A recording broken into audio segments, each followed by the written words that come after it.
नमस्कार। इस खास ऐतिहासिक विश्लेषण में स्वागत है। आज हम एक ऐसी सभ्यता की बात करने वाले हैं जिसकी कहानी बिल्कुल किसी फीनिक्स पक्षी की तरह है, यानी जो बार बार राख से उठ खड़ी होती है। ये पूरे 9000 सालों का एक ऐसा अद्भुत सफर है जो निरंतर लचीलेपन, कड़े संघर्ष और बार बार होने वाले पुनर्जन्म की गौरवशाली गाथा सुनाता है। तो चलिए, बिना किसी देरी के इस दिलचस्प सफर की शुरुआत करते हैं। 9000 सुनने में शायद ये एक मामूली सी संख्या लगे, लेकिन जरा सोचिए, 9000 साल पहले जब दुनिया के कई हिस्सों में इंसान गुफाओं से बाहर ही निकल रहा था, तब भारत के मेहरगढ़ में शुरुआती लोग न केवल पक्के घर बना रहे थे, बल्कि पत्थर की बारीक ड्रिल से दांतों का इलाज भी कर रहे थे। जी हां, डेंटिस्ट्री। ये उस सभ्यता की एक बेहद मजबूत नींव थी जिसने आगे चलकर चंद्रमा के दक्षिणी ध्रुव तक का शानदार सफर तय किया। चलिए बढ़ते हैं पहले चरण की ओर। अध्याय 1, प्राचीन गौरव और सभ्यता। सभ्यता के विकास की ये प्रक्रिया सच में हैरान करने वाली है। कैसे शिकार करने वाले खानाबदोश इंसान देखते ही देखते दुनिया के सबसे बेहतरीन शहर बनाने वाले विश्वस्तरीय इंजीनियर बन गए। 9000 ईसा पूर्व के मेहरगढ़ से शुरू होकर 3500 ईसा पूर्व तक सिंधु घाटी सभ्यता का उदय हुआ। हड़प्पा और मोहनजोदड़ो जैसे महानगर, जो आज के न्यूयॉर्क शहर जैसे ग्रिड सिस्टम पर बसे थे।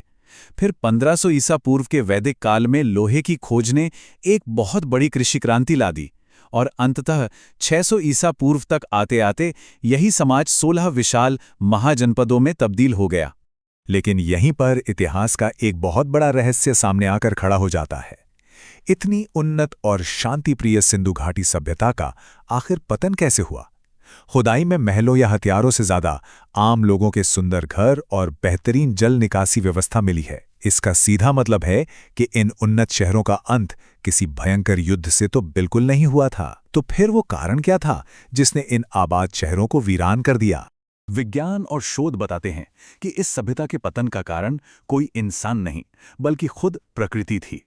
सिंधु नदी का अपना रास्ता बदल लेना, भयानक और लंबा सूखा पड़ना, या फिर बार बार आने वाली विनाशकारी बाढ़, ये कुछ ऐसे प्राकृतिक बदलाव थे जिन्होंने इस महान सभ्यता के लोगों को अपने ही बनाए उन्नत शहरों को छोड़कर गंगा और यमुना के मैदानों की ओर बढ़ने पर मजबूर कर दिया।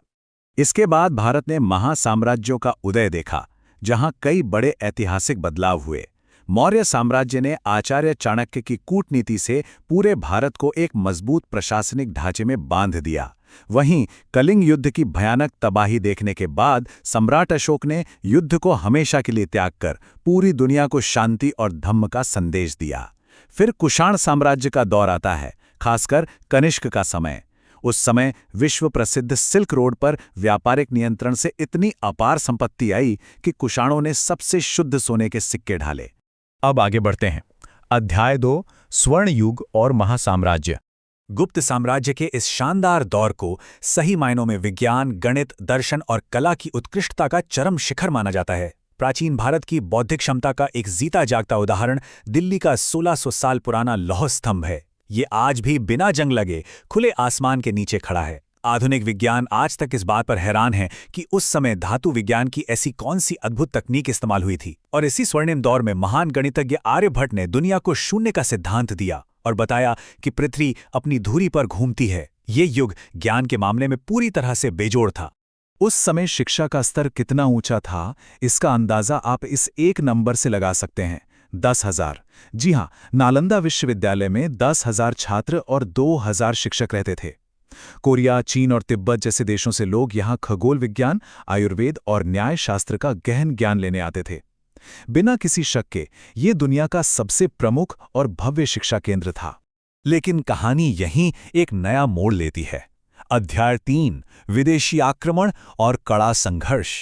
कहते हैं ना कि अपार संपत्ति और शांति अक्सर खतरों को बुलावा देती है। बाहरी हमलावरों की नजर इस वैभव और ज्ञान पर पड़ी गई। एक तरफ विजयनगर जैसे साम्राज्यों की वो अपार संपत्ति थी, जहां खुले बाजारों में अनाज की बोरियों की तरह हीरे और मोती बिकते थे। तो दूसरी तरफ विदेशी आक्रमणों का वो विनाशकारी दौर शुरू हुआ, जहां बख्तियार खिलजी जैसे आक्रमणकारियों ने नालंदा जैसे अनमोल बौद्धिक केंद्रों को जलाकर राख कर दिया। ऐतिहासिक दस्तावेज बताते हैं कि नालंदा की लाइब्रेरी इतनी विशाल थी कि जब उसे आग लगाई गई तो वो 3 महीने तक जलती रही। सदियों का विज्ञान और अनमोल शोध बस धुएं में उड़ गया। इसी कड़े संघर्ष और तबाही के बीच अदम्य साहस की कई महान कहानियां भी रची गईं। यह प्रसिद्ध कविता बेहद भावुक कर देने वाली है। 4 बांस 24 गज अंगुल अष्ट प्रमाण मच्चू को चौहान। जब महान सम्राट पृथ्वीराज चौहान को छल से बंदी बनाकर अंधा कर दिया गया था, तब उनके मित्र और कवि चंद बरदाई ने इन काव्य पंक्तियों के जरिए दुश्मन की दिशा और सटीक दूरी का वर्णन किया, और अंधे सम्राट ने केवल आवाज सुनकर ऐसा अचूक शब्दभेदी बाण चलाया जिसने मोहम्मद गौरी का अंत कर दिया। स्वाभिमान और वीरता की यह एक अद्भुत मिसाल है। विदेशी अधीनता का यह लंबा और चुनौतीपूर्ण दौर 1192 में दिल्ली सल्तनत की शुरुआत और 1526 में मुगल साम्राज्य की स्थापना के साथ आगे बढ़ा। ये यकीनन एक अंधकारमय काल था, लेकिन इतिहास गवाह है कि एक बार फिर इस सभ्यता ने फिनिक्स की तरह राख से उठने का जज्बा दिखाया। 1674 में छत्रपति शिवाजी महाराज के स्वराज्य और 1689 में छत्रपति संभाजी महाराज के सर्वोच्च बलिदान ने इस भीषण प्रतिरोध को चरम पर पहुंचा दिया। मराठों की रणनीतियों ने मुगल वर्चस्व को सफलतापूर्वक तोड़ दिया। शिवाजी महाराज ने आम किसानों और चरवाहों को सशक्त योद्धा बनाया, बेहतरीन गुरिल्ला युद्ध की तकनीक का इस्तेमाल किया और भारतीय नौसेना की मजबूत नींव रखी। वहीं छत्रपति संभाजी महाराज ने अपने शासनकाल में लगातार 120 युद्ध लड़े और एक में भी हार का सामना नहीं किया। अमानवीय क्रूरता से बंदी बनाए जाने के बाद भी उन्होंने अपना स्वाभिमान नहीं छोड़ा। इसी बलिदान ने पूरे महाराष्ट्र में प्रतिरोध की ऐसी लहर पैदा की जिसने विशाल मुगल सत्ता को अंततः जड़ से हिला दिया। अब बात करते हैं एक बिल्कुल अलग तरह की चुनौती की। अध्याय 4, अंग्रेजी हुकूमत और स्वतंत्रता संग्राम। ब्रिटिश ईस्ट इंडिया कंपनी का आगमन पुरानी लूटमार करने वाली सेनाओं से बिल्कुल अलग था। यह एक व्यवस्थित और कॉरपोरेट आर्थिक शोषण की शुरुआत थी। एक ओर अंग्रेजों द्वारा भारत की संपत्ति और अनाज को जहाज़ों में भरकर सीधे लंदन निर्यात किया गया, और दूसरी ओर ऐतिहासिक दस्तावेजों के अनुसार दुनिया का बेहतरीन मलमल बनाने वाले भारतीय बुनकरों के अंगूठे काटे गए। किसानों से जबरन नील की खेती करवाई गई, जिससे उपजाऊ जमीनें बंजर हो गई। इसने दुनिया की सबसे अमीर सभ्यता की अर्थव्यवस्था को एक सिस्टम के तहत कंगाल कर दिया। और यहीं से स्वतंत्रता संग्राम की वो विशाल लहर शुरू होती है।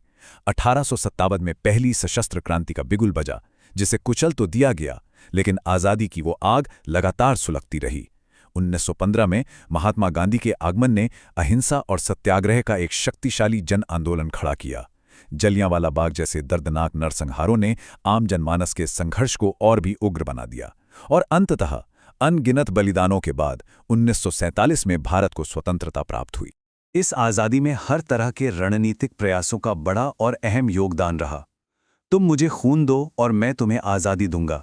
नेताजी सुभाष चंद्र बोस का यह ऐतिहासिक उद्धरण आज़ादी के लिए उस आक्रामक और निर्णायक प्रयास को बिल्कुल स्पष्ट करता है। उनकी आज़ाद हिंद फौज ने सीमाओं पर ऐसा ज़बरदस्त दबाव बनाया जिसने ब्रिटिश साम्राज्य के टिके रहने के संकल्प को पूरी तरह तोड़ दिया। इन विविध और अथक संघर्षों के बिना यह आज़ादी शायद इतनी जल्दी मुमकिन नहीं थी। और अब इस सफर का सबसे रोमांचक हिस्सा, अध्याय 5, आधुनिक भारत की ऐतिहासिक उड़ान। विभाजन का दर्द निस्संदेह गहरा था, लेकिन ये आधुनिक दौर एक नव स्वतंत्र देश के तेजी से पुनर्निर्माण की गौरवशाली गाथा है।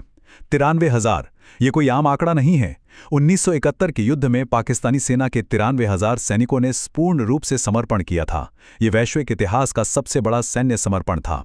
इस एक घटना ने पूरी दुनिया को ये दिखा दिया कि नवनिर्मित भारत ने अपनी सीमाओं को मजबूती से सुरक्षित कर लिया है और वो अब किसी से दबने वाला नहीं है।